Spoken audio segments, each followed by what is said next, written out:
For many of us, when we hear anything about an inmate, we may tune out. But what you're about to see calls into question the blurry line between a criminal and someone in need of mental health help. Weekend News anchor Corey Lazar sat down with a Charlotte County couple whose son took his own life, and it's the prison guards who handed him the weapon to do it, a chainsaw. A warning, details of this story are disturbing.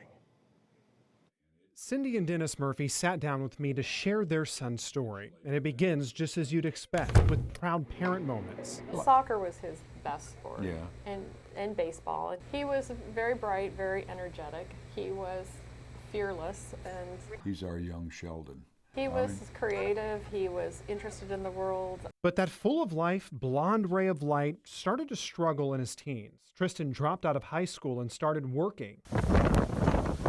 During Hurricane Irma in 2017, the young father was working for a landscaping company. And it's then that Tristan's story changed. He decided he wanted to start his own business. So we started helping him with the process of making sure he had his business license and his insurance. And I think just all the pressure of that's when we started like, whoa, Tristan, what are you talking about? The gnomes in Punta Gorda are not, they don't have cameras.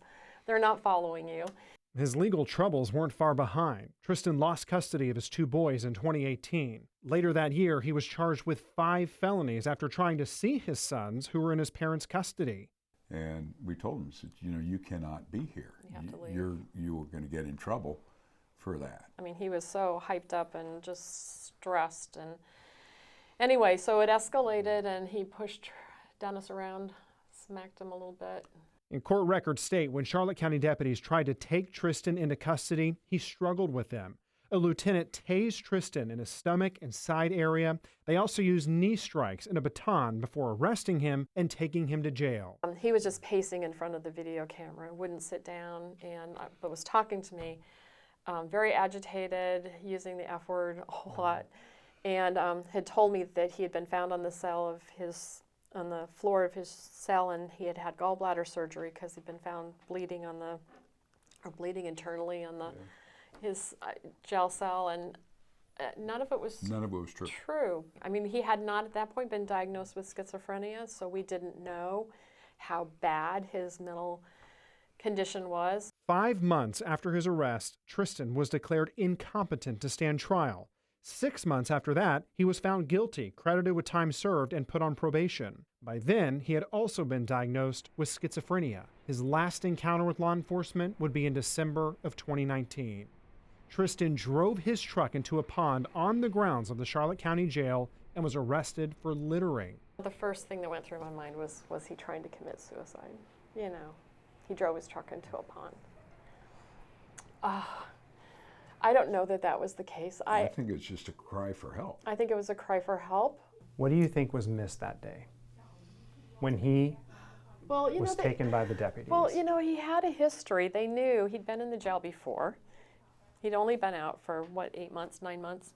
Why couldn't they have said, wow, this doesn't make sense for him to drive his truck in the pond. He doesn't seem right. Let's see if we can get him some mental health.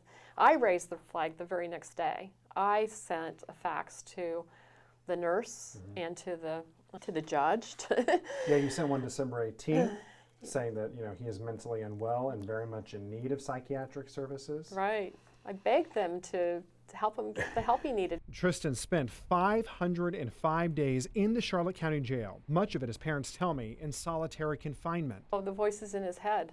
We're talking. Yeah, and he would go back and forth between. Oh, and you couldn't even recognize it as being him talking. It was totally a different voice, and it'd be like, ma'am, you need to listen to your son. He knows what he's talking about. You need to do what he says. And Tristan would be found guilty a year and a half after his initial arrest and sent to the South Florida Reception Center in Miami-Dade County. It's the last place that he would ever be locked up. Their fun, loving, athletic ray of sunshine took his own life after he was handed a chainsaw on work duty.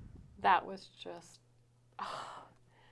I went from being just grieving to just being so angry. Like, how could somebody with his mental health have been given access to the chainsaw? And that's a good question, one that the Murphys cannot get answers to. Tristan's fellow inmates are the only ones who offered insight. It was captured on law enforcement body cameras. And as soon as he got the throttle to fire on it, he put it right to him. He talks himself, pops his jaw a lot. I honestly don't know how he made it through physical and stuff. But Unbelievable. That was the most shocking thing. I mean, I was shocked when I got the phone call that he was gone. I mean, they told us that he had been found dead that morning, wouldn't give us any details.